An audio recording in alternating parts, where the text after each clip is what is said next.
ఆరో మాటకు వెళ్తున్నాం. ప్రశ్న, ఆరో ప్రశ్న చెబుతారా? మీ దగ్గర ఉందా ప్రశ్న?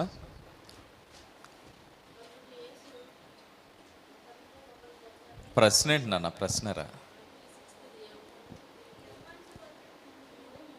వాక్యం అది. నువ్వు ఎత్తింది కరెక్ట్. ప్రశ్న ఏంటి? ప్రశ్న అది అది ఎస్ ఎస్.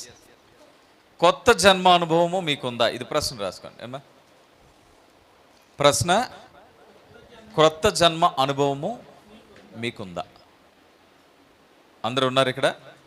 ఈరోజు మన ఆరవ ప్రశ్న, క్రొత్త జన్మ అనుభవము మీకుందా? ఐదో ప్రశ్న ఏంటి? యేసులో మీరు కనుగొన్న ఉత్తమ విషయాలేంటి? ఆయనలోనే రక్షణ ఉంది. భక్తిహీనుల కొరకు యుక్తకాలమందు ఆయన చనిపోయాడు. ఆయన యుక్తకాలమందు చనిపోయి ఉండడమే కాదు, వినాలి, ఆయన తిరిగి లేచాడు.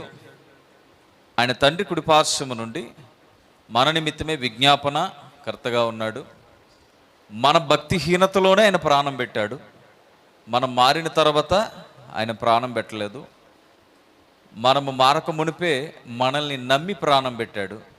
ఇప్పుడు మనం చేయాల్సింది ఏంటంటే ఆయనను నమ్మి వెంబడించడం, ఆ ప్రాణం పెట్టిన ఆయన్ని నమ్మి ప్రేమించడం. ఈరోజు మనం పాట పాడాం. ఎవ్రీ వీక్ మనము ప్రభు బల తీసుకుంటున్నప్పుడు మన పాడే పాట ఎలా ఉంటుంది? నిన్నే ప్రేమిస్తాను, నే వెనుదిరుగా నీ సన్నిధిలో మోకరించి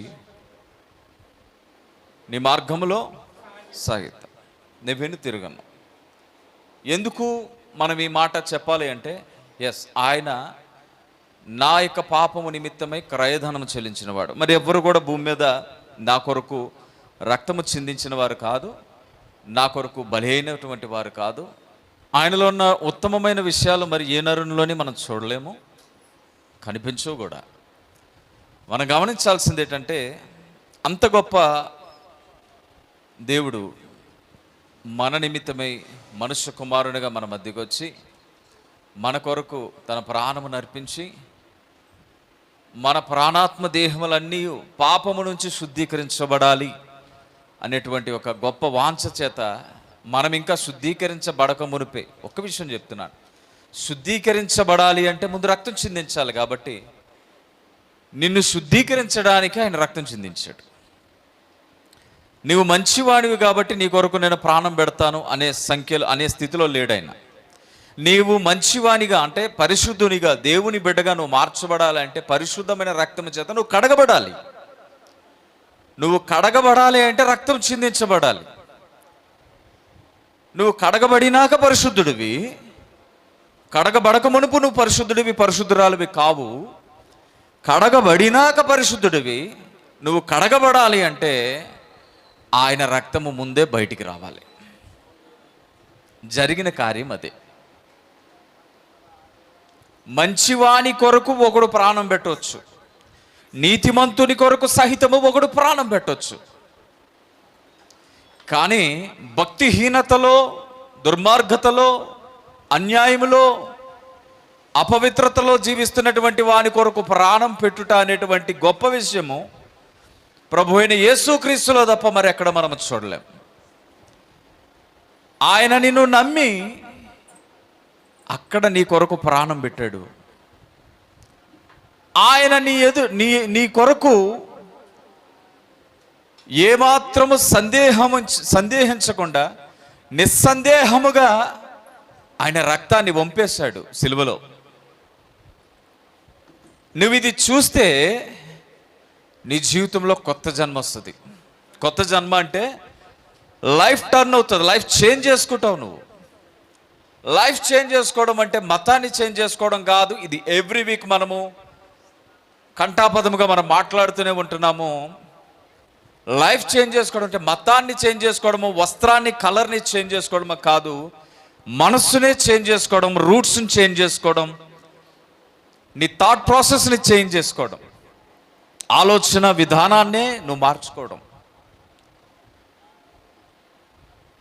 ఈ మార్గంలో నువ్వు నడవాలి అంటే లోకంతో నువ్వెక్కడ కూడా టాలీ కావు. లోకంతో ఎక్కడ కూడా నీకు పొంతన కుదరదు. ఇబ్బంది అవుతూ ఉంటుంది. సెట్ కాదు.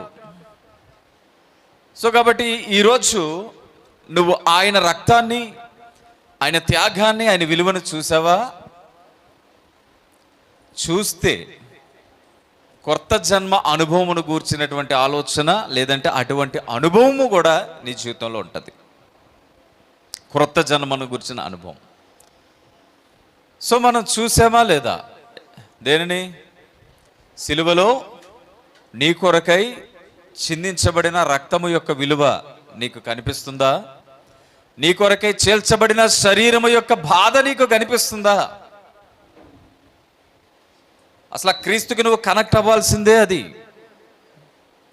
దేవునికి స్తోత్రం. అక్కడి నుంచి మనకి వచ్చినటువంటి 6వ ప్రశ్న, క్రొత్త జన్మ అనుభవం నీకుందా? ఉన్నారు ఇక్కడ? అక్కడి నుంచి మనకు వచ్చిన 6వ ప్రశ్నే, క్రొత్త జన్మ అనుభవము నీకు ఉందా? మరి ఇప్పుడు మనం గ్యారెంటీగా చెప్పగలుగుతామా ఉంది అని? ఉండాలా వద్దా?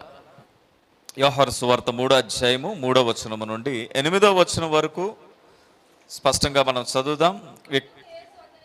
అందుకు యేసు అతనితో, ఒకడు కొత్తగా జన్మించితేనే గాని అతడు దేవుని రాజ్యమును చూడలేడని నీతో నిశ్చయముగా చెప్పుచున్నాను. ఇది ఒక మత సంబంధమైనటువంటి నాయకునితో ప్రభువైన యేసుక్రీస్తు వారు మాట్లాడుతున్న ఒక మాట. ధర్మశాస్త్ర ఉపదేశకునితో, పెద్దలలో ఒకడైనటువంటి వానితో, ఒక పరిసయ్యునితో ప్రభువైన యేసుక్రీస్తు వారు మాట్లాడుతున్నటువంటి మాట ఇది.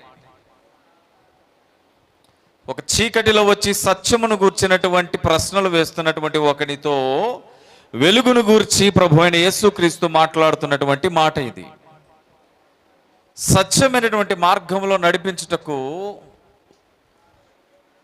ఒక ఆచారబద్ధమైనటువంటి మనిషితో ఆత్మీయుడు మాట్లాడుతున్న మాట ఇది. ఒకడు కొత్తగా జన్మించితేనే గాని అతడు దేవుని రాజ్యమును చూడలేడు అని నీతో డౌట్ ఏమీ లేదు, నిశ్చయముగా చెప్పుచున్నాను నేను. అందుకు నీకోదేమో, ముసలివాడైన మనుష్యుడు ఎలాగూ జన్మింపగలడు? రెండవ మారు తల్లి గర్భమందు ప్రవేశించి జన్మింపగలడా? కొత్తగా జన్మించడం అంటే మళ్ళా మనకి తెలిసిన జన్మ తల్లి గర్భము నుంచి బయటికి రావడమే కదా. ఆ మత సంబంధికి కూడా తెలిసినటువంటి ఆ మాట అదే. మరలా ముసలివాడైపోయినటువంటి ఒకడు మరలా తల్లి గర్భమున మళ్ళా జన్మించాలా ఏంటి ఇప్పుడు అనేటువంటి ప్రశ్నలో ఉన్నాడు. యేసు ఇట్లా, నేను ఒకడు నీటి మూలముగాను ఆత్మ మూలముగాను జన్మించితేనే గాని దేవుని రాజ్యములో ప్రవేశింపలేడని మీతో నిశ్చయముగా చెప్పుచున్నాను అనెను. నేను చెప్పు కొత్త జన్మ నీ జీవితంలో, సమస్త మానవాళి జీవితంలో రావాలి అంటే శరీరము ద్వారా బాప్తిజం జరగాలి, ఆత్మ ద్వారా కూడా బాప్తిజం జరగాలి. శరీరానికి కలిగే బాప్తిజము మనుషుల ఎదుట సాక్ష్యము, పరలోకం ఎదుట, మనుషుల ఎదుట అది సాక్ష్యము. ఆత్మలో బాప్తిజము అది కేవలము దేవుని ఎదుట నీకు, నీ ఎదుట దేవునికి మాత్రమే సాక్ష్యము. అది ఎవరికి కనబడదు. గాలి లేచి తనకిష్టమైనటువంటి మార్గంలో అది ఎలా పయనిస్తుందో, ఆత్మ మూలంగా జన్మించిన వాడు కూడా తన ఆత్మలో ఆ రీతిగా తనకిష్టమైన, అంటే ఆత్మ ఎవరిది ఇప్పుడు? దేవుని ఆత్మాసారమైన ఆ ఆత్మకు ఇష్టమైన మార్గాల్లో ఆత్మ ప్రయాణం చేస్తుంది. నువ్వు శరీరంతోనే ఉంటావు కానీ ఆత్మ నడిపింపులో ఉంటావు. నువ్వు శరీరంతోనే ఉంటావు, ఆత్మ చెప్పిందే చేస్తావు. నువ్వు శరీరంతో ఉంటావు, ఆత్మీయునిగా బిహేవ్ చేస్తావు. దేవునికి స్తోత్రం. కొత్త జన్మ ఇలా ఉంటుంది. అంతకుముందు నరులు నిన్ను ప్రేరేపించారు. లాస్ట్ వీక్ కూడా మనం మాట్లాడుకున్నాం. భూమి మీద ఏ నామము నీకు రక్షణ ఇవ్వదు అనే దగ్గరకు వచ్చినప్పుడు 2 నామాలు ఉన్నాయి. దేవుని పేరట ఉన్నటువంటి కొన్ని నామాలు ఉన్నాయి, వాటి కోసం మనకొద్దు. కానీ మనల్ని భౌతికంగా పక్కనే ఉండి ప్రేరేపిస్తున్న మరి కొందరి మనుషులు మరి వారి పేర్లు ఉన్నాయి, వారి యొక్క ప్రేరేపణలో కూడా మనం నడుస్తూ ఉంటాం. అవి ఎలా ఉంటాయంటే కొన్నిసార్లు లౌకిక జ్ఞానము ఆల్మోస్ట్ పరలోక జ్ఞానముగానే ఉంటుంది. గతంలో ఒకసారి మీతో పంచుకున్నాను. ఒక కంసాలి అయిన నాతో వేసిన ప్రశ్న, నేను ఒక గ్రామానికి పరిచర్య చేయడానికి వెళ్తే ఏదైనా గ్రామంలో కొత్తగా ఎవరైనా వస్తే అందరికీ తెలిసిపోతుంది.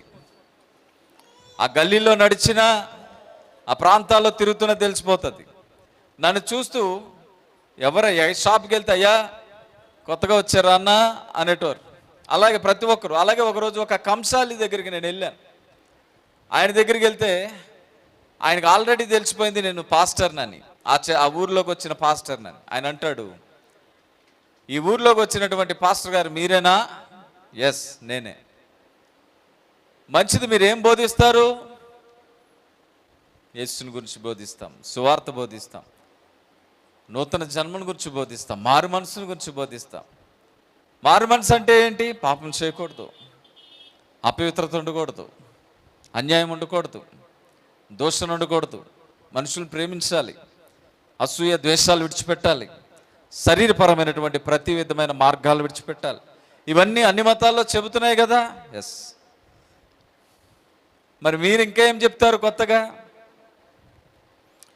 అలా జీవించి చనిపోయిన తర్వాత సమాధి మాత్రమే ముగింపు కాదు, అటువంటి వానికి క్రీస్తుతో పాటు పునరుద్ధానం ఉందని మేము ప్రకటించడానికి వచ్చాం. భూమి మీద మంచి వాళ్ళుగా బ్రతకడం కాదు, శాశ్వత కాలం జీవము కలిగిన వాడుగా బ్రతకడం చాలా ఇంపార్టెంట్. దేవుని ఆత్మ జీవం కలిగింది, దానికి మరణం లేదు. అయితే నీ క్రియల వలన నువ్వు మరణాన్ని తెచ్చుకుంటున్నావు. ఇది మనిషి చేసే పని. మతం మంచే బోధిస్తుంది, కానీ యేసు మార్గాన్ని కూడా బోధిస్తాడు. అందుకోసం అంటాడు ఆయన, నేనే మార్గము సత్యము జీవము. అయ్యా దీని విషయంలో బలవంతం లేదు. నా దేవుడు నిన్ను ఆకర్షించకపోతే నేను చెప్పిన ఏ విషయం నీలో ఫలించదు. ఈరోజు నేను ఒక విత్తనాన్ని వేస్తున్నాను నీ జీవితంలో. నీ హృదయం మంచి నేల అయితే దేవునికి స్తోత్రం, దేవుడు దానికి మొలకలిస్తాడు. రెండవది, సత్యమును కూర్చిన అన్వేషణ నీకుంటే దేవుడు ఆ స్థలంలో నీతో మాట్లాడతాడు. ఎవరిని బలవంత పెట్టకయు, ఎవరిని ఫోర్సుబుల్గా పిలవకయు, సత్యమును ప్రకటించుటే మా పని. విన్నవారి ఇష్టం, వినని వారి ఇష్టం, అది వారిష్టం, అది వారిష్టం. కానీ దేవుడు మాకిచ్చిన పని ఆయన జనన మరణ పునరుద్ధానములను ప్రకటించుట మాకిచ్చిన పని. చెప్పయ్యా అంటే చెబుతా, వద్దయ్యా అంటే మానేస్తా, అంతే. That's all. ప్రత్యేకత ఏముంది? అన్ని గ్రంథాల్లో కంటే బైబిల్లో ఉన్న ప్రత్యేకత ఏముంది? ఎస్, బైబిల్లో తిరిగి లేచిన యేసయ్య ఉన్నాడు. మనుషుల పాపముల కొరకై మరణించిన వాడు. ఎందుకు మరణించాలి? పరిశుద్ధ రక్తమే పాపాన్ని గడగాలి. నా రక్తము పాపం అయితే ఆయన రక్తం పరిశుద్ధం. అది విశ్వాసం ద్వారా జరిగే కార్యం. అది వితండవాదముతో గెలిచే మార్గం కాదు. విశ్వసించిన వానికి రక్షణ. దేవునికి స్తోత్రం. నూతన జీవము నేను కోరుకుంటే నూతనమైన మార్గం బోధించబడుతుంది. బోధించబడినటువంటి మార్గంలో నేను జీవించాలంటే నేను ముందుగా ఏం చేయాలంటే నా పాత ప్రాచీన విషయాలన్నిటినీ కూడా నేను జయించిన వాడినై ఉండాలి, లేదా వాటిని విడిచిపెట్టగలిగే శక్తి కలిగిన వాడినై ఉండాలి. బలముగా పిడికిలి బిగించి ఒకటిని గుద్దడం కాదు శక్తి అంటే. నీ జీవితంలో నేను నాశనం చేస్తున్న ప్రతి విధమైన అవిధేయతను జయించడమే శక్తి అంటే. దేవునికి స్తోత్రం. యేసులో ఉన్నటువంటి ప్రత్యేకత మనకు అర్థమైతే నూతన జీవితమును గూర్చిన, నూతన జీవిత అనుభవమును గూర్చినటువంటి ఆశ మనలో రెట్టింపు అవుతుంది. అది ఎందుకు మనలో రెట్టింపు కావట్లేదు అంటే దాని మీద మనకు మనస్సు లేదు. మన మనస్సు ఎక్కడ ఉంటుందో మనము అక్కడే ఉంటాం. వాక్యం చెప్తుంది, నీ మనస్సు ధనం మీద ఉంది. నీ ధనం ఎక్కడుందో నీ కన్ను, నీ మనస్సు అక్కడే ఉంది. అప్పుడు నీవు కూడా అక్కడే ఉంటావు. చాలామంది ఎందుకు నూతన జన్మ అనుభవాన్ని అనుభవించలేకపోతున్నారంటే జీవితం మొత్తము ధనముతో వారు ముడిపెట్టుకుని ఉంటారు, జనముతో వారు ముడిపెట్టుకుని ఉంటారు. భూమి మీద ఈ రెండు అవసరమే. ఎంత అవసరమో నీ అక్కర తీర్చగలిగినంత అవసరమే తప్ప నీ నిత్య జీవాన్ని దోచుకునేంత అవసరం వాటికి లేదు. నీవు అక్కడ అంత అవసరత దానికి కల్పించావంటే, లేదంటే అది నీవే నాకు అన్ని విషయాల్లో నా దేవుని స్థానంలో నీవే ఉన్నావు అని ఒకవేళ నీవు ఆ రెండింటిని పట్టుకుంటే ఒకరోజు అవి నిన్ను విడిచి పోతాయి. గ్యారంటీ ఇవ్వగలమా నీ ధనము నిన్ను విడవలేదని? గ్యారంటీ ఇవ్వగలవా నీవు నమ్మినా నీవు ప్రేమించిన వారు నిన్ను విడిచిపోరని? గ్యారంటీ ఇవ్వగలిగితే చెబుదాం. ఈరోజు మన మనస్సులో కొందరమే కోపం ఉంటాయి. ఎందుకో తెలుసా? కోపం ఎందుకో తెలుసా? ఆ వ్యక్తిని నువ్వు కోపించక ముందే ఎక్కువ ప్రేమించావు. నువ్వు కోపగించుకోక ముందు ఆ వ్యక్తి నువ్వు ఎక్కువ ప్రేమించావు. నీ ప్రేమను అర్థం చేసుకోలే మనిషి. అందుకోసమే నువ్వు కోపపడడం ప్రారంభించావు. అందుకోసమే కోపాన్ని పాపంగా మార్చుకొని ఆ వ్యక్తి పతనం కొరకు ఆలోచన చేస్తున్నావు. ద్వేషాన్ని పెంచుకుంటున్నావు. ఆ వ్యక్తిని ప్రేమించేవారు ఎవరైనా ఉంటే వారిని కూడా ఆటంకపరిచేటువంటి ఒక ప్రాజెక్ట్, ఒక పని పెట్టుకుంటావు. ఊరికే నువ్వు కోపిస్తేవి కాలేవు. నువ్వు అమితంగా ప్రేమించవలసినటువంటి కొత్త జీవితాన్ని, నూతన పరిచినటువంటి యేసు త్యాగాన్ని ప్రేమించకుండా ఇంకా ఎవరినో నువ్వు ప్రేమించబట్టి నువ్వేమయ్యావంటే మోసపోయావు. మోసపోయి నువ్వేం చేస్తున్నావు అంటే పగ తీర్చుకునేటువంటి ఒక స్థానంలోనికి వచ్చి కోపదారివయ్యావు. నువ్వు కోపదారివయ్యి నువ్వేం చేస్తావు అంటే ఇతరుల్ని కూడా ఆ వ్యక్తి మీద, ఆ సిచ్యువేషన్ మీద, ఆ పరిస్థితుల మీద కోపగించేటట్టు నువ్వు ప్రేరేపిస్తూ ఉంటుంటావు. అదొక మోటివేషన్. ఆ విధంగా నువ్వేం చేస్తావంటే నీవు దిగజారి ఇతరుల్ని దిగజారుస్తావు. యేసయ్య చెప్పిన విషయాలు అవి కాదు. నూతన జీవితంలో ఇవి ఉండవు. నూతన ఆత్మీయ జీవితంలో పొరుగువాని ప్రేమించుట అనేటువంటిది ఒకానొక స్తంభముగా ఉంది. దేవునికి స్తోత్రం. నీ ఆత్మీయత ఉన్నతంగా నిలబడాలి అంటే క్రీస్తు ప్రేమ నీలో శాశ్వతంగా నిలబడాలి. అది పడిపోకూడదు. సంఘాలతో ఆత్మ చెప్పుచున్న మాట ఏంటో తెలుసా? సంఘములారా, మొదట మీకున్న ప్రేమ నేడు లేదు, నువ్వు పడిపోయావు చెప్పి కారణాలు చెబుతాడు. నీలో అతిశయం, నీలో అసూయ, నీలో ద్వేషం, మతపరమైన అహంకారం, వీటన్నిటి వల్ల నువ్వు పడిపోయావు. నీ ధనం, నీవు ఎదిగిన విధానం నిన్ను లోబడకుండా చేసేసింది. నువ్వు పడిపోతున్నావు. సంగమా, ఆ మొదటి ప్రేమను విడిచి నువ్వు పడిపోతున్నావు. నూతన జన్మ అనుభవం నీకుంటే అలా చెయ్యవే. నువ్వు మతంలోకి వచ్చి వెళ్ళిపోతున్నావు వెనక్కి. మతంలో కాదు, దేవుని బిడ్డలు మార్గంలోనికి రావాలి. అప్పుడు నూతన జన్మ అనుభవాన్ని ఒక సాక్ష్యంగా పట్టుకోగలుగుతారు. దేవునికి స్తోత్రం. ఈరోజు మన ప్రశ్నలు నూతన జన్మ అనుభవం నీకుందా అనేటువంటి ప్రశ్నకి నీకోదేముతోటి యేసు చెప్పినటువంటి సమాధానం, ఒకడు నీటి మూలముగాను ఒకడు ఆత్మ మూలముగాను జన్మించితేనే గాని అతడు దేవుని రాజ్యమును ప్రవేశించలేడని నిశ్చయముగా చెబుచున్నాను. నాకు నూతన జన్మ అనుభవం దేని కొరకు అంటే దేవుని రాజ్య ప్రవేశం కొరకు. శుద్ధి చేయబడకపోతే, మార్చబడకపోతే, మారకపోతే మనకి ప్రవేశం లేదు. ఈరోజు దేవుని మాట, నూతన అనుభవం నీ జీవితంలో కావాలంటే కడగబడాల్సింది నీ లోపల. నీ లోపల కడగబడినటువంటి నీ వలన నీ కుటుంబానికి ప్రమాదం. బలహీనంగా ఆత్మీయతలో బలహీనంగా ఉన్న నీ భార్యకి ప్రమాదం, నీ బిడ్డలకి ప్రమాదం, నీ భర్తకి ప్రమాదం, నీ బంధువుకి ప్రమాదం. నీ వలన నువ్వు అనుకుంటున్నావా నా వలన ఎవరికి ప్రమాదం లేదని? సంఘంలో ఒక వ్యక్తి బలహీనపడి భక్తిహీనుడు అవుతున్నాడంటే కారణం ఏంటో తెలుసా?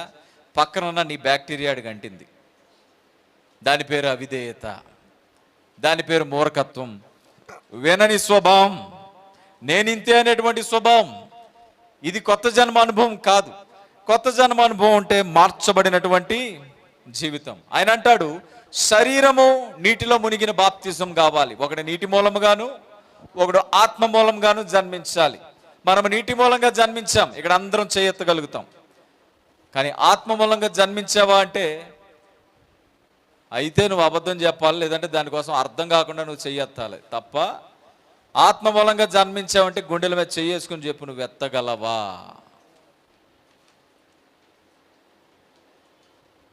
ఎత్తలేం. ఆ అనుభవం నీకుందా?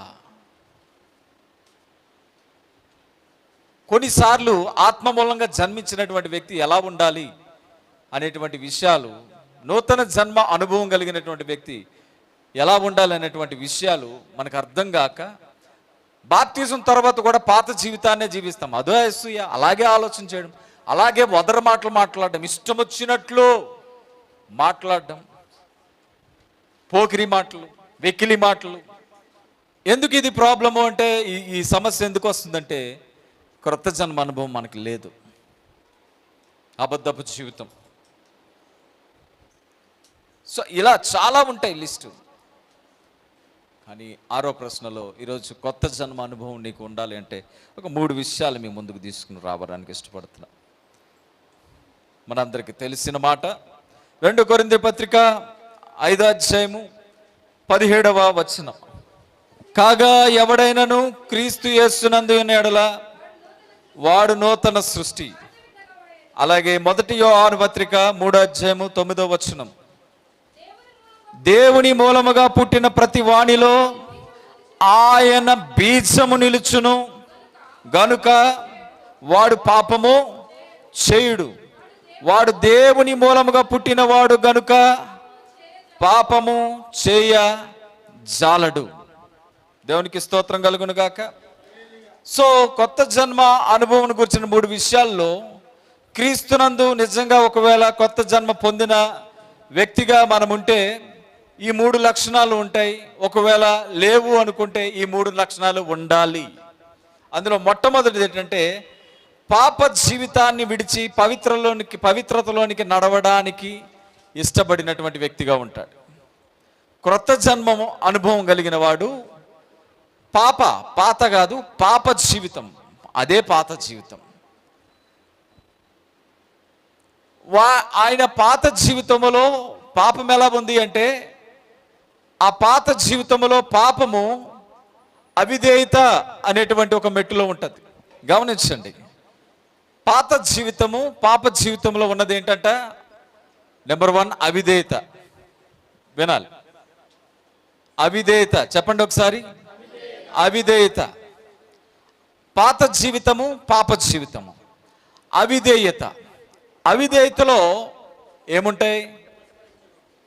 తిరస్కరించడం, మాట లక్ష్య పెట్టకపోవడం, లోబడకపోవడం, నచ్చినట్టు స్వచిత్తాల్ని కలిగి ఉండడం, అదే గృహంలో ఉండడం. మీకు చాలాసార్లు చెప్పాను, మాట వినిన కుమారుని వల్ల తల్లిదండ్రులు సంతోషం, మాట వినని కుమారుని వల్ల తల్లిదండ్రుల దుఃఖం. ఇద్దరింట్లోనే ఉంటారు. ఇద్దరు ఎక్కడో ఉండరు, ఇద్దరు ఇంట్లోనే ఉంటారు. ఇంటనే ఉండి ఒకడు మాట వింటుంటాడు, వాని వలన కాస్త తల్లికి తండ్రికి ఆనందం. ఒకడు మాట వినడు, వాని వలన దుఃఖం. నాతో ఒక సహోదరుడు అంటున్నాడు, నా భార్యకు బాగాలేదండి. ఎందుకండి అని అడిగాను. ఎందుకంటే తన కొడుకు కోసం బాధండి, తన కుమారుని కొరకు బాధండి. ఏమైందండి? మాట వింటలేదు. వదిలేయండి, బయట వ్యక్తిని కదా, ఎలా చెప్తాను? వదిలేయండి, పట్టించుకోకండి. తల్లి తండ్రి పట్టించుకోకుండా ఉంటారా? బాధపడకుండా ఉంటారా? ఆ తల్లి ఆ తండ్రి. బయటోడు ఏం చెప్తాడు? పెట్టమ్మనే, గంటే బయటికి. మన ఈజీ కదా సలహాలు. మన కడుపు దగ్గరికి వచ్చేటప్పటికి, మన బిడ్డల దగ్గరికి వచ్చేటప్పటికి ఆ ప్రేమ వేరుంటుంది కదా. ఆ తండ్రి అంటాడు, కన్నాం కదండి, వారిలో పరివర్తన కొరకు ఎదురు చూస్తున్నాం, కానీ కన్నాం కదా.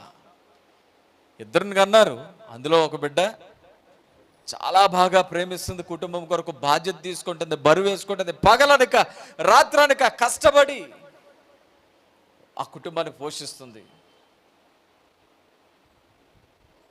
అంత మాత్రమేనా? ఆదివారము ఆరాధన సమయంలో మందిరంలోనికి వెళ్ళి దైవజనుడి దగ్గరికి వెళ్ళి, మందిరంలో నాకు ఒక బాధ్యత ఇవ్వండి. ఉన్నారు ఇక్కడ? మందిరంలో నాకు ఒక బాధ్యత ఇవ్వండి అయ్యా, నేను పరిచర్యలో పాలిభాగస్తురాలిని అవుతానని ఒక చక్కటి ఈరోజు పరిచర్య చేస్తుంది, సౌండ్ ఆపరేటర్ మీద ఆ లైవ్ టెలికాస్ట్ దగ్గర ఉండి, ఒక ఆడపిల్ల లైవ్ టెలికాస్ట్ దగ్గర ఉండి పరిచర్య చేస్తుంది. ఫారిన్లో ఉంది, అక్కడి నుంచి ఇండియాలో ఉన్న కుటుంబాన్ని ఆదుకుంటుంది. తండ్రి ఆరోగ్యం కొరకు, తల్లి ఆరోగ్యం కొరకు చింతిస్తుంది, కుటుంబ పోషణ కొరకు ఆలోచన చేస్తుంది. సేమ్ టైం నా మీద ఇన్ని భారాలు ఉన్నాయి కదా దేవుడా, నీకు తెలుసు కదా నాకు టైం లేదు అంటలా. ఒక ఆత్మ కలిగినటువంటి మందిరాన్ని వెతుక్కుంది, అక్కడికి వెళ్ళింది, దైవజన్ అడుగుతుంది, మందిరంలో నాకు ఒక పరిచర్య ఇవ్వండి, నేను పరిచర్య చేసి ప్రభుని మహింపరుస్తాను. ఏం చేయగలం, మీరేమిచ్చినా నాకైతే రాదు, నేర్పించండి. ఎస్, లైవ్ టెలికాస్ట్ దగ్గర మీరుండి నేర్చుకోండి అని అంటే ఆమె లైవ్ సిస్టమ్ దగ్గర ఉండి నేర్చుకుంటుంది. ఒక ఆడపిల్ల బాధ్యత కలిగి, మందిరంలో బాధ్యత కలిగి ఉంది, ఉద్యోగంలో బాధ్యత కలిగి ఉంది, ఇంటి విషయంలో బాధ్యత ఉంది. ఈ బిడ్డ విషయంలో తల్లి తండ్రి సంతోషం. ఆ అమ్మాయికి చిన్న జ్వరం వచ్చినా, అమ్మాయి తినలేదు అన్న, ఆ అమ్మాయి కాస్త నిద్ర లేదని వీళ్ళు చాలా బాధపడిపోతారు. ఇక్కడ అయితే ఇంకొకరి కొరకు కూడా బాధపడతారు. ఎందుకోసం తెలుసా? ఆడు టైంకి వచ్చి పడుకోడని, వాడు తిండి సరైనటువంటి తిండి తింటే ఇష్టానుసారంగా ఉంటాడని, వాడు చెప్పిన మాట వినడని, ధనమును గురించి కానీ, కుటుంబమును గురించి కానీ, ఉద్యోగం గురించి కానీ, జీవితం గురించి కానీ, అంతకంటే ముఖ్యంగా ఆత్మీయతను గురించి కానీ భయం లేనివాడని. కానీ ఇద్దరు ఇంటి మనుషులే కదా. సంఘములో కూడా దేవుని యొక్క ఆత్మ అలాగే ఉంటుంది. చెడ్డవాని మీదను మంచివాని మీదను ఆయన వర్షాన్ని కుమ్మరిస్తున్నాడు, ఆయన ఎండను అనుగ్రహిస్తున్నాడు, ప్రకృతిని ఇస్తున్నాడు, సేమ్ టైం వాక్యాన్ని కూడా ఇస్తున్నాడు. లోబడి వాడేవాడు నూతన జీవితమును గూర్చిన ఆలోచన చేయగలిగిన వాడే లోబడతాడు. మొండి వేసిన వాడేవాడు నాశనం వైపు, భక్తిహీనత వైపు వెళ్ళిపోతున్నటువంటి వాడు. అవిధేయతలో ఉన్నటువంటి లక్షణం ఏంటి? లోబడని వారసత్వం కలిగి ఉంటాం. వాక్యం చెబుతుంది, గలతీ పత్రికలో తీకండి 6:7 చెప్తుంది, మనుష్యుడు ఏమి విత్తునో ఆ పంటనే కోస్తాడంట. ఈరోజు మనకు అర్థం కాదు, నువ్వు ఏం విత్తుతావో ఆ పంటనే కోస్తావు. దేవుని బిడ్డలారా, దయచేసి ప్రభు అయిన యేసు విత్తినటువంటి విత్తనాలు మనందరి జీవితంలో జీవఫలాలే ఫలించాలని ఆశపడ్డాడు. ఆయన మార్గాలను ఇష్టపడిన ప్రతి ఒక్కరు కూడా ఆయన నిత్యత్వం అనేటువంటి పంటను కోయడానికి సిద్ధంగా ఉన్నారు ఈరోజు. కానీ అపవాది విత్తినటువంటి అవిధేయత అయినటువంటి విత్తనముల చేత వెత్తబడి దాంట్లో ఫలిస్తున్నటువంటి వారు నేటికి సంఘాల్లో కానీ, కుటుంబాల్లో కానీ, సమాజంలో కానీ అవిధేయులుగా ఉంటున్నారు. నూతన జీవితం, మార్చబడిన జీవితం కొరకు ఆలోచన, ఆశ, అవగాహన లేనటువంటి వాడు నాశనకరమైనటువంటి మార్గాల వైపు వెళ్ళిపోతూ ఉంటున్నాడు.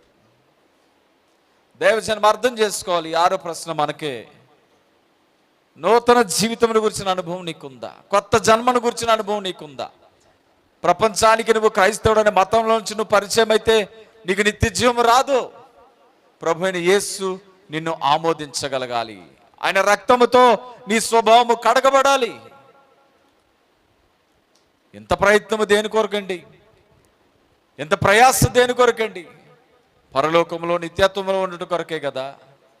ఆ విశ్వాసము, ఆ నిరీక్షణ, ఆ ప్రేమ నీలో ఉండాలని కదా ప్రభు అయిన యేసుక్రీస్తు వారు నీవు ఇంకాను అపరిశుద్ధుడిగా, పాపిగా ఉంటుండగా ఆయన పరిశుద్ధమైన రక్తము నీకు ఉపయోగపడుతుంది, నిన్ను శుద్ధీకరిస్తుందని నమ్మి చిందించాడు రక్తాన్ని. దేవునికి స్తోత్రం కలుగును గాక. సో నూతన జీవిత అనుభవంలోనికి ఎవరైనా వస్తే పాత జీవితాన్ని విడిచి పవిత్రతలో జీవించడానికి ఇష్టపడతాడు. వాని కొరకే 2 కొరింథీ 5:17 చెప్పిన మాట, కాగా ఎవడైనాను క్రీస్తునందు ఉన్న యెడల వాడు నూతన సృష్టి, పాతవి గతించని, ఇదిగో సమస్తము కొత్తగా కనిపిస్తున్నాయి. మాటలో కొత్తదనం, ఆలోచనలో కొత్తదనం, ప్రేమలో కొత్తదనం, ఆప్యాయతలో కొత్తదనం, ఆత్మీయతలో కొత్తదనం, అంగీకరించడంలో కొత్తదనం, క్షమించడంలో కొత్తదనం, ప్రేమించడంలో కొత్తదనం, జాలి చూపించడంలో కొత్తదనం, కనికరము చూపించడంలో కొత్తదనం. దేవునికి స్తోత్రం. ఇవన్నీ నా యేసులో ఉన్నవి నీలో వచ్చినప్పుడు నీవు క్రీస్తునందు ఉన్నటువంటి నూతనమైన వాడవు అని అది నీకు తెలియజేస్తూ ఉంటుంది. ఎంతమంది వింటున్నారు? దేవునికి స్తోత్రం కలుగును గాక. ఆ కొత్తదనం నీకు కావాలా?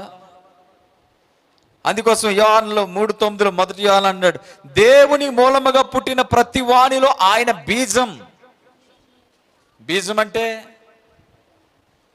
ప్రకృతి సంబంధమైన మాట విత్తనం. బీజం అంటే జన్మానికి సంబంధించినది. దేవునికి స్తోత్రం. ఆయన బీజం. ఇంకేమనొచ్చు, ఆయన డిఎన్ఏ అనొచ్చు, ఆయన జీన్స్ అనొచ్చు. ఎవడైనా తప్పు చేస్తానంటే అది ఏ బీజం రా అంటారు కదా. అంటే వాడి క్రియల వలన వాడి ఫలాలు మాట్లాడుతుంటారు కదా. ఈడేంటంటే ఎంత కోపిష్టి. వాళ్ళ నాన్న నుంచి వచ్చింది, వాళ్ళ అమ్మ నుంచి వచ్చింది పోద్దారా. బీజం అటువంటిది. ముగింపు మాట ఏంటి? బీజం అటువంటిది. జనరల్గా మాట్లాడుకుంటాం ప్రకృతి సంబంధంగా. విత్తనము అటువంటి అంటే అర్థం అంటే దాని మీనింగ్ రాంగ్ కాదు. నీవు వృక్షమైతే నీ నుంచి ఫలములో మరలా వృక్ష సూచనలు ఇచ్చే విత్తనాలు, గింజలు. బీజము వేరు నుంచి ఏమొస్తుంది? ఏ స్వభావం వస్తుందో అదే ఉంటుంది కదా. యేసు రక్తమే జయం. ఈరోజు మన ప్రభు శరీరము, ప్రభు రక్తం మనం తీసుకుంటున్నప్పుడు బీజము మారుతుంది. నూతన బీజం, పరిశుద్ధమైన బీజం అంటాడు కదా ఆ భక్తుడు. అంటాడు కదా, ఏ దేవుని మూలముగా పుట్టిన వాణిలో ఆయన బీజము నిలుచును గనుక వాడు పాపం చేయడు. ఈ బీజములో పాపము చేసే స్వభావం ఉండదు. పాపం ఏంటండి? కోపదారిగా మారడమే పాపం. దేవుని ప్రేమించకపోవడమే పాపం. అవిధేయతలో నిలిచి ఉండడమే పాపం. ఆత్మీయ సోమరులుగా ఉండిపోవడం పాపం. దేవునికి స్తోత్రం. అది చాలా పాపం. ఇతరుల ఎదుట నటించి లోపల ఈర్షతో నింపబడ్డం పాపం. వాక్యాన్ని విని విడిచిపెట్టడం పాపం.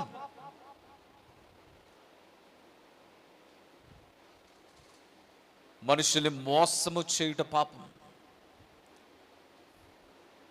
వ్యాపారంలో మోసము కలిగి ఉండడం పాపం. వ్యాపారం అంటే ఇంతే కదండి. ఇంతే కాదు, నువ్వు ఇంతే చేసావు. దొంగ త్రాసులు నువ్వు సృష్టించుకున్నావు. వ్యాపారం అంటే ఇంతే కదండి. ఎవడు చెప్పాడు ఇంతే అని? ఎవడు చెప్పాడు ఇంతే అని? నువ్వు ఇంతే చేసావు. నీలాంటి వాడు ఎవడో చేశాడు.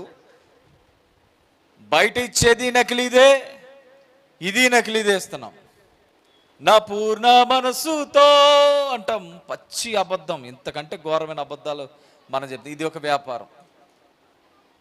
పాటకి కనెక్ట్ అయిపోతాం కానీ దేవునికి ఎన్నటికీ కనెక్ట్ కామే. నూతన జీవిత అనుభవం నీకుంటే దేవుడితో కనెక్ట్ అవుతావు. నువ్వు దేవుడితో కనెక్ట్ అవ్వడం అంటే ఒక ఆకారముతో కాదు, ఒక మతముతో కాదు, ఒక రంగుతో కాదు. నువ్వు కనెక్ట్ అయ్యేది ఆయన పరిశుద్ధమైనటువంటి పాపము లేని జీవితంతో కనెక్ట్ అవుతావు. ఆయన అదే అంటున్నాడు, ఆ బీజము వలన నీలో పాపం పోతుంది.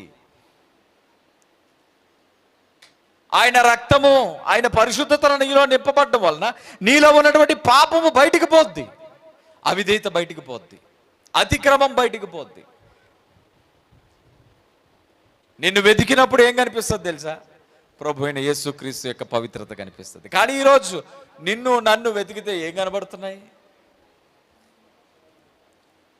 ఇది పరిశీలన చేసుకోవాలి. దేవునికి స్తోత్రం. పాత స్వభావం మారిపోవాలి.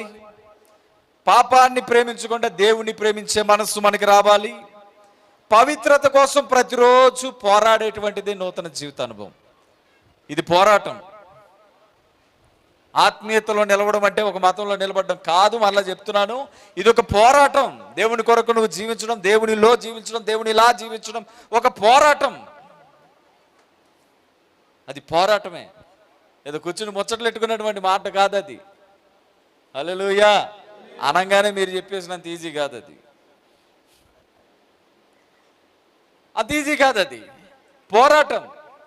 నేను పోరాడుతున్నాను ప్రతిరోజు నేను ఒంటరిగా కూర్చొని నేను ప్రశ్నించుకుంటా, ప్రభువా కొందరిని కోల్పోతున్నాను అయినా నేను తప్పు చేసినట్టు అనిపించట్లే. వాక్యం ఇలా చెబుతుంది, నా మనసు అంగీకరించట్లే. అక్కడ వాక్యాన్ని బట్టి చూస్తే నా మనసు అంగీకరించట్లే. కానీ మనుషులు విడిచిపోతున్నారయ్యా. అక్కడ నటించలేకపోతున్నాను. నేను లౌక్యం నాకు రావట్లేదు. అయితే లౌక్యమన్నా నాకు నేర్పించు. లౌక్యం అంటే మనుషుల ముందు నటించడం, మనుషుల ముందు మనిషికి నచ్చినట్లుగా ఉండడం. అయితే లౌక్యమన్నా నాకు నేర్పించు. అది నాకు రావట్లే. లేదా నా సాక్ష్యాన్ని కాపాడు. ఒంటరిగా నిలబడడం నేర్పించు నాకు. దేవునికి స్తోత్రం కలుగును గాక. ఈరోజు మనకి ఒక ప్రశ్న ఏంటంటే, నా జీవితంలో పాపము మీద విజయము నేను కలిగి ఉన్నానా? ఈ ప్రశ్న వేసుకుంటే మంచిది. మొదటి మాటలో, నూతన కొత్త అనుభవం కలిగిన వాడు పాత జీవితాన్ని విడిచి పవిత్రతలో నడవడానికి ప్రతిరోజు ఏం చేస్తాడు? యుద్ధం చేస్తాడు. చెప్పండి. నూతన కొత్త జీవిత అనుభవం కలిగిన వాడు ఏం చేస్తాడు? పాత జీవితంలో ఉన్నటువంటి అపవిత్రతను గెలిచి పవిత్రతలో స్థిరుడై ఉండడానికి యుద్ధం చేస్తాడు. మనుషులతో యుద్ధం చేస్తాడు, పరిస్థితులతో యుద్ధం చేస్తాడు, తనకు తాను యుద్ధం చేసుకుంటా ఉంటాడు. యుద్ధ భూమి మీద ఉంటాడు, ఎవరికి కనిపించాడు. కానీ అక్కడ అంటాడు, ఆత్మ ఎలా ఉంటుందట? గాలి తనకిష్టమైన రీతిగా వచ్చి వెళుతున్నట్లే ఆత్మ కూడా ఉంటుంది, అది నీకు తెలియదు అంటాడు. అలాగే యుద్ధ విషయాలు కూడా ఎవరికి తెలియదు. తెల్ల బట్టలు వేసుకుని వచ్చాం కదా, లోపల అంతరంగంలో చదరంగం పరిస్థితి ఏంటి? అక్కడ లోపల జరుగుతున్న చెస్ గేమ్ ఒకటి ఉంటుంది లోపల. అది ఎవరికి అర్థం కాదు. ప్రశాంతంగా ఉంటాం. లోపల ఒక తపన, ఒక ఫైటింగ్, ఒక పోరాటం. కానీ చెప్తున్నాను, నువ్వు నిలబడు. యుద్ధము యెహోవాదే. యుద్ధము మనం నిలబడడం రావాలి. దేవుడు మాట్లాడుతున్నాడు ఈరోజు. రెండో మాట, దేవుని వాక్యాన్ని ఇంకా ప్రార్థనని ప్రేమిస్తాడు నూతన జీవితం అనుభవం కలిగిన వాడు. దేవుని వాక్యాన్ని, వాక్యం అంటే బైబిల్ని కాదు, ఇలా కాదు. దేవుని వాక్యాన్ని ప్రేమించడం అంటే ఇది కాదు, ఈ సీన్ కాదు, ఇది ఫోటో సీన్. ఇది అయ్యారా, అమ్మలారా, తమ్ముళ్ళారా, చెల్లుళ్ళారా, చిన్నల్లారా, పెద్దల్లారా, దేవుని వాక్యాన్ని ప్రేమించడం అంటే, నేను చూస్తాను కొందరు అస్సలు బైబిల్ వదలరు, కానీ బైబిల్లో ఇంచి కూడా తెలియదు. బైబిల్ వదలరు, బైబిల్లో మొక్క చదవలేరు, బైబిల్ వదలరు, బైబిల్ని అర్థం చేసుకుని బైబిల్ ప్రకారంగా జీవించాలనే తపన ఉండదు వాళ్ళకి. వాక్యాన్ని ప్రేమించడం అంటే బైబిల్ పట్టుకోవడం అనుకుంటా ఉంటారు. వాక్యాన్ని ప్రేమించడం, దేవుని ప్రేమించడం. ఆది యందు వాక్యం ఉండేను, వాక్యము దేవుని యొద్ద ఉండేను, వాక్యమే దేవుడై ఉండేను, ఆ వాక్యమే శరీరానుసరుడని యేసై ఉండేను, ఆ వాక్యమే ఆత్మానుసరుడని పరిశుద్ధాత్మ అని. దేవునికి స్తోత్రం. కాబట్టి అంటాడు భక్తుడు, నీ వాక్యము నా పాదములకు దీపమును, నా త్రోవకు వెలుగునే అంట. దేవునికి స్తోత్రం కలుగును గాక. రెండో మాట, దేవుని వాక్యాన్ని మరియు ప్రార్థనని ప్రేమిస్తాడు. మరి పాటలను ప్రేమించడా? పాటలు కూడా వాక్యంలో భాగమే. వాక్యానుసారమైన పాట, కీర్తన, పద్యం, ఒక సంగీతం, అంతే. దేవునికి స్తోత్రం. పాటలో వాక్యం ఉంటుంది, వాక్యమే పాట అయి ఉంటుంది, వాక్యం మాట అయి ఉంటుంది. ఇది వాక్యం, ఇది కంబైన్డ్ వాక్యం. ఇది ప్రార్థన ఏంటి? ప్రార్థన ఏంటి? ప్రార్థన అంటే ఒకటి, ఒక హెల్దీ కాన్వర్జేషన్. అది దేవునికి మనకి మధ్యలో ఉన్నటువంటి ఒక చక్కటి సత్సంబంధాన్ని కలిపేది ప్రార్థన. రెండోది చిత్తాన్ని తెలుసుకునే సమయం. ప్రార్థన అంటే అయ్యో నీ చిత్తాలు చెప్పే సమయం కాదు. మనం దుర్మార్గులం, మన చిత్తాలు చెప్పేసి ఆయన చిత్తం వినకుండా పారిపోయి వచ్చేస్తాం బయటికి. చిత్తాన్ని తెలుసుకునే సమయం. నేను ఎలా ఉండాలి అయ్యా, నా మార్గాలు ఏంటి అయ్యా, నా పరిస్థితి ఏంటి, నీ ఎదుట నేను సరిగా ఉన్నానా, నీ ఎదుట నేను నీతిమంతుడిగా ఉన్నానా, నాకు కనపరుచు నాయన. ఈరోజు శుద్ధైవజనుల ద్వారా నాతో మాట్లాడు, లేదంటే నా ఇంట్లో ఉన్నటువంటి వారి ద్వారా నాతో మాట్లాడు, ఏదైనా ఒక సిచ్యువేషన్ ద్వారా నాతో మాట్లాడు. నేను కొన్ని పరిస్థితులు నేను గమనించలేకపోతున్నాను, నాతో మాట్లాడు. ఎందుకంటే నేను సరి చేయబడాలనుకుంటున్నాను, అసంతృప్తిగా ఉంది నా మనస్సు. ఇది ప్రార్థన. మొదటి పేతురు పత్రిక 2వ అధ్యాయము 1-3 వచనాలు.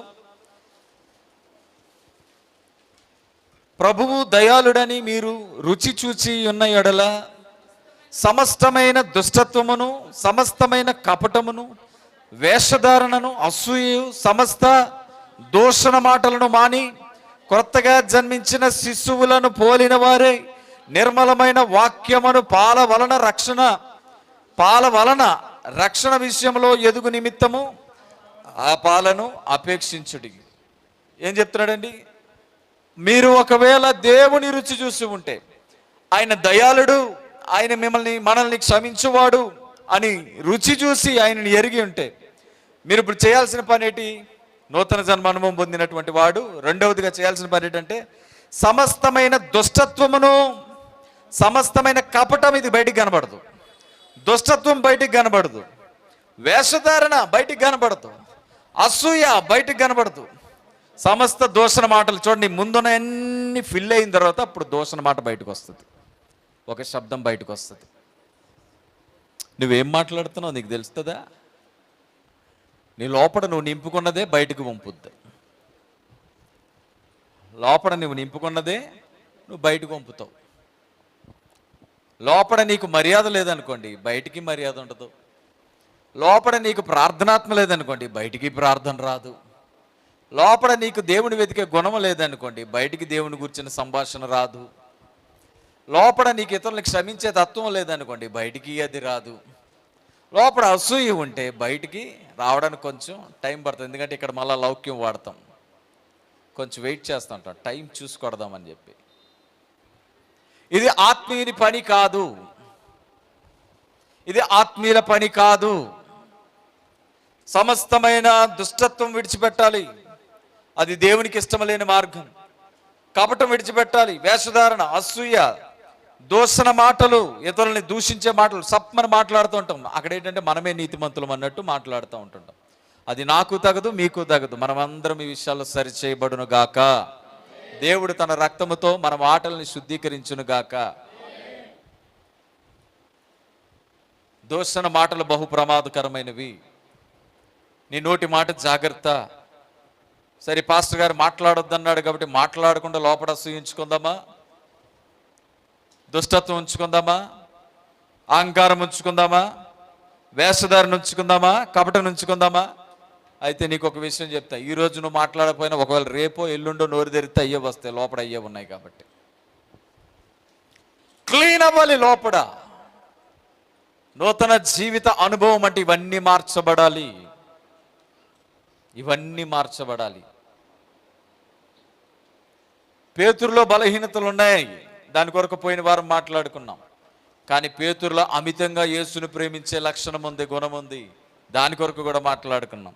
యేసుని ప్రేమించే గుణం ఎక్కువగా ఉంది కాబట్టి తనలో ఉన్నటువంటి దూషణ, ఇతరులకి హాని చేస్తా, తిరుగుబాటు, తొందరగా మాట్లాడుట, తొందరపడుట, ఇవన్నీ కూడా ఒకరోజు పోయినాయి. ఈరోజు మన లోపల లేవని కావు, అలాగని పోవని కూడా కావు, పోతాయి. ఎప్పుడో తెలుసా? నీవు ఆయన బీజమైనప్పుడు అవన్నీ పోతాయి. నువ్వేంటో నువ్వు ఎరిగినప్పుడు అవన్నీ పోతాయి.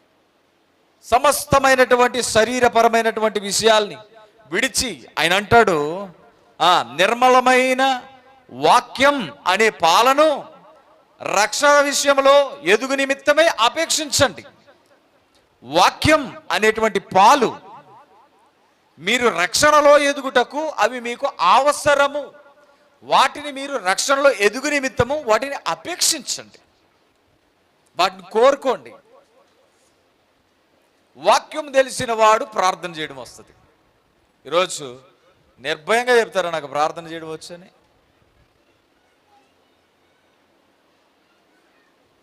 ఎందుకు రాట్లా? ప్రార్థన ఎందుకు రావట్లా? వాక్యం లేదు. నీకు ప్రార్థన చేయడం ఎందుకు రావట్లేదు తెలుసా? వాక్యం లేదు నీ లోపల. అసలు నువ్వు ప్రార్థనగా ఎందుకు రావు తెలుసా? వాక్యం ఇష్టం లేదు నీకు. వాక్యం ఇష్టం లేదంటే పాస్టర్ గారు ఇష్టం లేకపోవడం కాదు, నువ్వు అనుకుంటున్నావు నీకు అర్థం కావట్లే, నీకు ఏసయ్యే ఇష్టం లేడు. చర్చికి రాకపోతే పాస్టర్ గారు ఇన్ని మాటలు అంటాడు కాదు. నువ్వు చర్చికి రాంది వచ్చింది పాస్టర్ గారు బాగుంటేనో బాగోపోతేనో జరుగుతుంది తప్ప అంతకుమించి ఏం జరగట్లే నీ జీవితంలో. కొన్నిసార్లు నా మీద బాగా ప్రేమ మీకు ఎక్కువైంది అనుకోండి, మీ దర్శనాలు ఎక్కువ ఉంటాయి, నాకు మీ ఫోన్ కాల్స్ వస్తుంటాయి, నాకు దర్శనాలు కూడా బాగుంటుంటాయి. అప్పుడు నా మీద బాగా ఇసుగు పుట్టింది అనుకోండి, దర్శనాలు పోతాయి. నా ఫోను లిఫ్ట్ చేయరు, నా ముఖం చూడరు. రీసెంట్గా ఓ పాస్టర్ గారు నాకు కాల్ చేశాడు కొంతకాలం క్రితం. నన్ను మాస్టరు అంటాడు. మేము మాస్టర్ మాస్టర్ సార్. మాస్టరు నీకు ఒక లింక్ పెడుతున్నా చూడు. ఏంటా లింక్ అని. పెడుతున్నా చూడు అన్నాడు. పెట్టాడు. ఓపెన్ చేస్తే మొత్తం టన్ టన్ టన్ టన్ టన్ ఫొటోస్ వస్తూ ఉన్నాయి. మంచి సన్మానాలు చేస్తున్నారు, గిఫ్ట్లు ఇస్తూ ఉన్నారు, షాళ్ళు కప్పుతున్నారు, మాలలు వేస్తున్నారు, బొకేస్ ఇస్తూ ఉన్నారు, స్వీట్లు పెడతా ఉన్నారు, ఫ్రేమ్స్ ఇస్తూ ఉన్నారు. ఇంకో ఫోటో పెడుతున్నా చూడన్నాడు. ఏంటన్నా? మొత్తం ఎన్ని ఫ్రేమ్లు వచ్చినాయి చూడన్నాడు. చూసా, మొత్తం నిండిపోయింది. సూపర్, ఇంకనే ఎంజాయ్ చేయన్నా. దేవుని కృప మాస్టర్ అన్నాడు. Very good, God bless you అని మొనగాలు చేసాడు. ఎప్పుడు? పోయిన ఆదివారం చర్చికి వచ్చే ముందు కాల్ చేశాడు. చర్చికి వచ్చే ముందే కదా.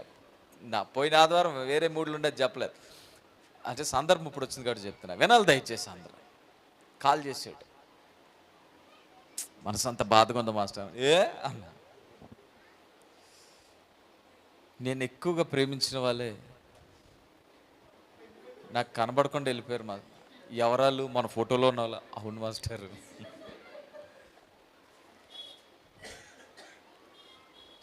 ఇప్పుడు నేనేం చేయాలి? నా ఈపు మీద దెబ్బలు చూసుకోవాలి. ఈ దెబ్బల కంటే పెద్ద దెబ్బలాట అయ్యా అన్నట్టు. నా కడుపులో ఎత్తి చూసుకోవాలి. నమ్మిన వాడు పొడిచిన పోట్లు. దేవునికి స్తోత్రం. ఇట్లకంటే గొప్ప పోట్లే. నేను అన్నా, నువ్వు ఎవరికి కాల్ చేసావు తెలుసా? ఆయన అంటాడు, ఈ విషయాలు నీతో తప్ప ఎవరితో పంచుకోవాలి. ఎస్, దానికి నేనే 100% పర్ఫెక్ట్ పర్సన్. నాకు చాలామంది స్నేహితులు ఉన్నారు, కానీ నేను స్పిరిచువల్ విషయాలన్నీ నీతో పంచుకుంటా. అవును, నేను తప్ప నీకు దిక్కెవడ లేడు ఈ విషయాలు వినడానికి. అందరూ వెల్ సెటిల్డ్, నేనే స్టిల్ స్ట్రగుల్. నాకు కనబడతారేమో దాక్కుని తిరుగుతున్నారు మాస్టారు. కనబడితే పిలుస్తానేమని అదే వీధిలోంచి వెళ్ళాలట ఆ ఇంటికి. దాక్కుని తిరుగుతారట కనబడకుండా. నాకు లేదా ఎక్స్పీరియన్స్ అనుకుంటున్నా మనసులో. మీలో కొందరు అయితే నా మీద ఇష్టం లేనప్పుడు చూసి కూడా చూడనట్టు పోయిన వాళ్ళు ఉన్నారు ఇక్కడ కూర్చున్న వాళ్ళు. లేదా ఎక్స్పీరియన్స్? నా యేసయ్య నేను కూడా చూసి చూడనట్టు పోయినా ఆయన నన్ను వదలలేదు కాబట్టి నేను మిమ్మల్ని వదలలేకపోతున్నాను అంతే. అంతకుమించి ఏమి లేదు. ఆయనకంటూ గొప్పోడిని కాదు. ఐ లవ్ యూ జీసస్ అని చెప్పి ఇంకొకటి లవ్ లెటర్ ఇచ్చాను చూడు, అప్పుడే నేను ఆయన మోసం చేసినట్టు. అయినా కానీ ఆయన నన్ను వదలలేదు చూడు. అందుకోసమనే నేను మిమ్మల్ని వదలలేను. నేను కృంగిపోయినప్పుడల్లా ఇదిగో దేవుడు ఇటువంటి విషయాలతో మాట్లాడి లేపుతున్నాడు నన్ను. మాస్టరు చెప్పా, స్నేహితుడా, వాళ్ళు అలాగే ఉంటారు. నచ్చితే గిఫ్ట్లు ఇస్తారు, దండలు వేస్తారు, ఫలాలు ఇస్తారు, ఫుడ్ పెడతారు, ఏమైనా చేస్తారు, బట్టలు కూడా ఇస్తారు. దేవునికి స్తోత్రం. షాల్ కప్పుతారు, కొత్త వేస్తూ ఉంటుంటారు. ఇవి మనల్ని దర్శిస్తూ ఉంటారు. తిన్న తర్వాత కూడా ఏదో పెడుతుంటుంటారు. తిను పాస్టర్ గారు నీకే అంటాడు. ఎంత ప్రేమ ఏంటమ్మా అనుకుంటూ ఉంటాం. ఒక్కొక్కసారి ఆకలేస్తుంటుంది. అప్పుడు పెట్టారు, ఎవరైనా వచ్చి ఏమైనా పెడతారా అనుకుంటాం. ఎవరు పెట్టరు. ఏమైనా ఉన్నాయని 10 రూపాయలు ఉన్నాయని ఎత్తుకు 10 రూపాయలు కాదు, 2 రూపాయి అందులో 6 పైసలని చూపిస్తుంది ఒక్కొక్కసారి. మీరు ఇంకా మైనస్ బ్యాలెన్స్లో ఉన్నారని చూపిస్తుంటుంది ఒక్కొక్కసారి. దేవా స్తోత్రం, హల్లెలూయా. కష్టమొచ్చినా నష్టమొచ్చినా వ్యాధి నిందలో కాపాడు దేవుడు.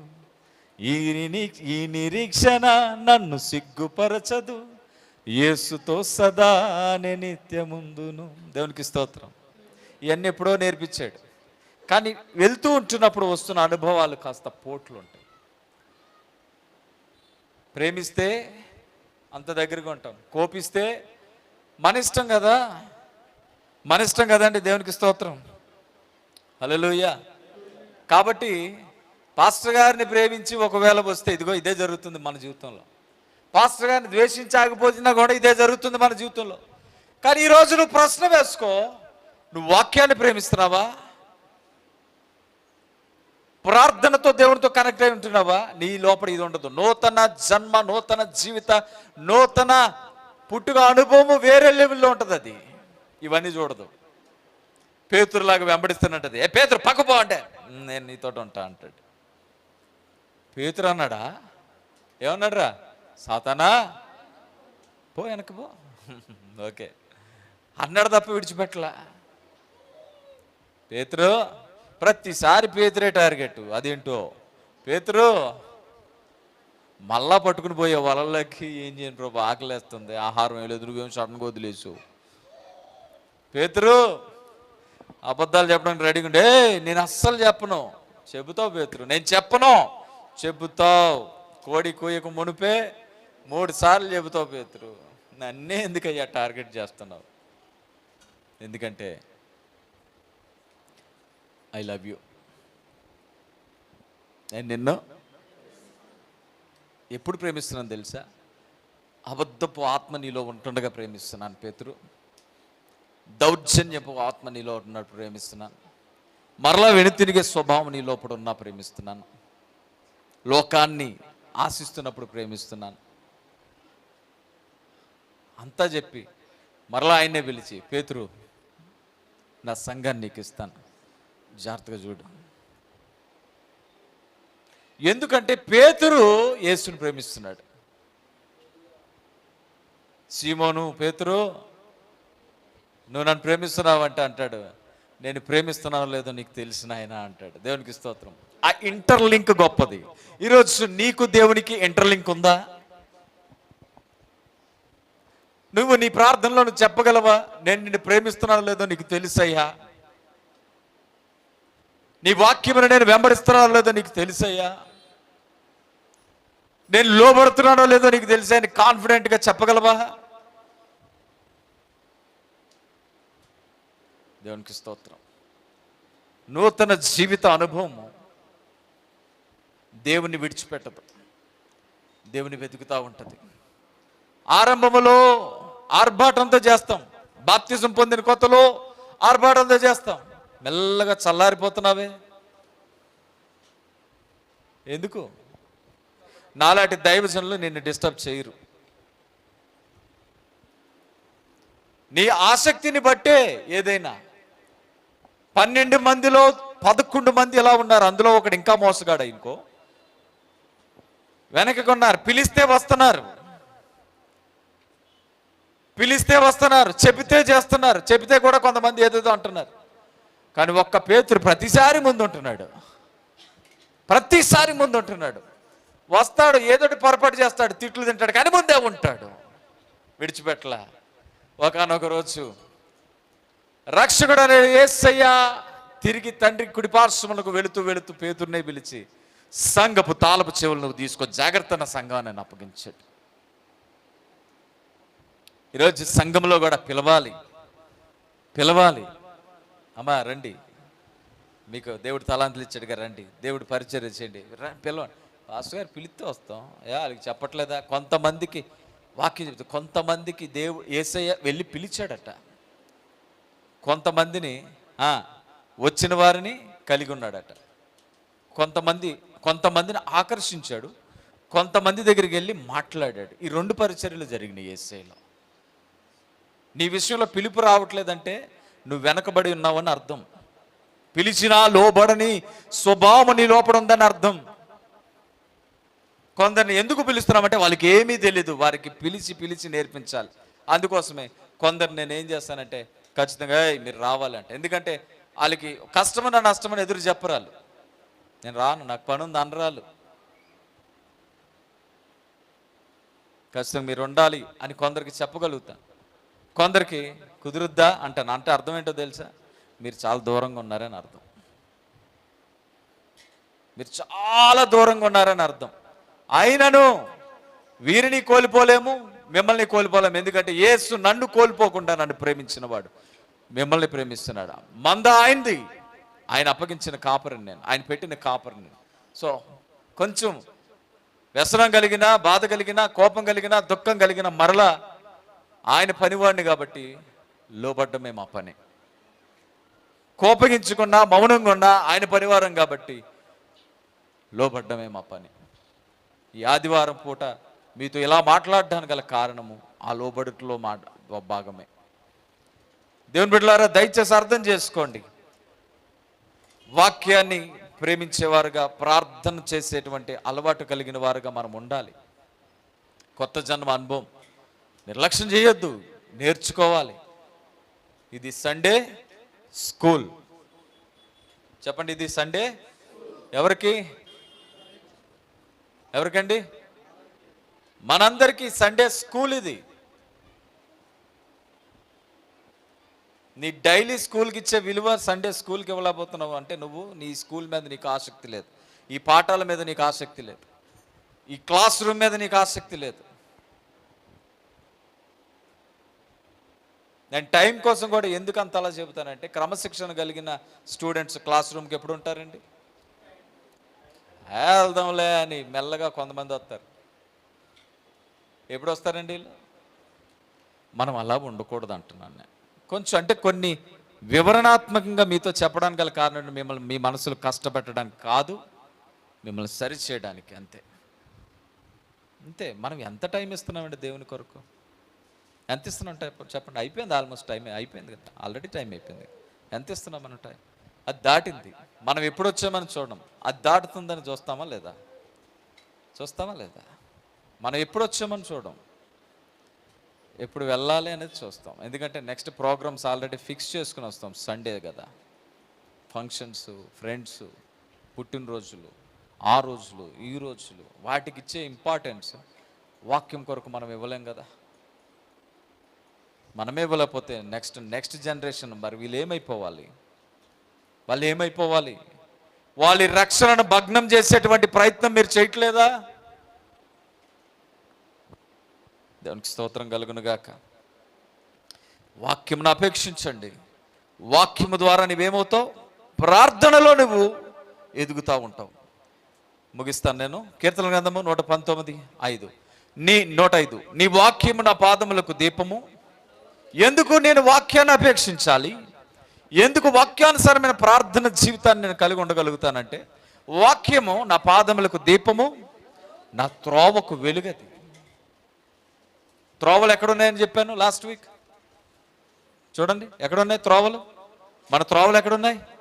ఉన్నారు ఇక్కడ. హల్లెలూయా. నన్ను చూడండి, మన త్రోవలు ఎక్కడున్నాయి?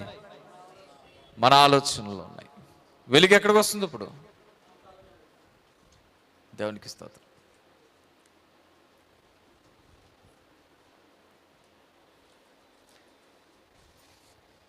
సో భక్తుడు అంటాడు, శిశువు పాల కోసం ఆశపడినట్లు దేవుని వాక్యం కోసం దేవుని బిడ్డల నూతన జన్మ అనుభవం కలిగిన వాళ్ళు ఆశపడతారట. ఈరోజు నీకు ఆశ లేదంటే, నీ ఆశ ఉన్నది, ఆశ ఉంది, దేని మీద ఉంది, దీని మీద లేదంతే. వాక్యాన్ని ఎలా ఆశపడాలట తెలుసా? శిశువు వసంత్ పాల కోసం ఆశపడినట్లు వాక్యం కొరకు నూతన జన్మ అనుభవం కలిగిన వాడు ఆశపడతాడట. వాక్యము కొరకు ఆశపడిన వాడు ప్రార్థన అనే జీవన శైలిని ఎంచుకుంటాడట. అంటే దేవునితో సత్సంబంధాన్ని, ఆ తెగిపోయిన రిలేషన్ని కలపడానికి. ఆ రిలేషన్లో ఆయన జీవన శైలిని నూతనంగా మార్చుకుంటాడట. ప్రార్థనలో దేవునితో సన్నిహిత సంబంధము పెంచుకోవడం వలన తన ఆత్మ దిగజారిపోకుండా కాపాడుకుంటాడు. ఈరోజు బాప్తిజం తీసుకుని కొంతకాలం బాగా వైభవము, ఆత్మీయ వైభవాన్ని చూపించి తర్వాత ఎందుకు పడిపోతున్నామంటే, సహవాసం దేవునితో లేదు, వాక్యంతో లేదు. ఉన్నారు ఇక్కడ? వాక్యంతో నువ్వు సహవాసం చేస్తే నీ ఆత్మ పడిపోకుండా ఉంటుంది. ఈరోజు నువ్వు పడిపోతున్నావు. చర్చిలో ఉంటావు, ఇది మిస్ అవ్వవు. చర్చిలోనే ఉంటావు, నీ ఇంట్లో బైబిల్ ఉంటుంది, కొన్ని వాక్యాలు నీ మైండ్లో ఉంటాయి, కానీ ఆత్మలో పడిపోయావు, విశ్వాస జీవితంలో పడిపోయావు, సాక్ష్య జీవితంలో పడిపోయావు. ఎందుకో తెలుసా? నీ సహవాసం వేరే ఎవరితో ఉంది. బైబిల్ పట్టుకుంటాం, వేరే వాళ్ళతో సహవాసం చేస్తాం. పాట పాడతాం, వేరే వాళ్ళతో సహవాసం చేస్తాం. దేవునికి స్తోత్రం. నన్ను ఒక మాట చెప్పనివ్వండి, కొంచెం ముందుకెళ్తున్నా. ఈరోజు రొట్టె నేను చేస్తున్నాను, నేను ప్రిపేర్ చేస్తున్నాను.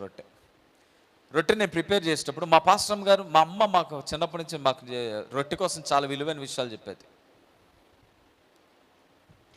పాస్టర్ గారి ఇంట్లో మా తల్లులు, ఇలా చాలామంది తల్లులు ఒక ఇంతమంది ఉండేటోరు పరిచయం చేయడానికి. ఇంతమంది ఉండేటోరు ఆ చర్చిలో పరిచయం చేయడానికి అందరూ అన్ని పనులు చేసేటోరు. ఒక రొట్టె మాత్రము మా పాస్టర్ గారే చేసేటోరు. నేను బొడ్డోడిని ఆ వయసులో, కానీ చిన్నప్పటి నుంచే కాస్త క్వశ్చన్లు ఉన్నాయి. క్వశ్చన్ బ్యాంక్ కావడం మనం.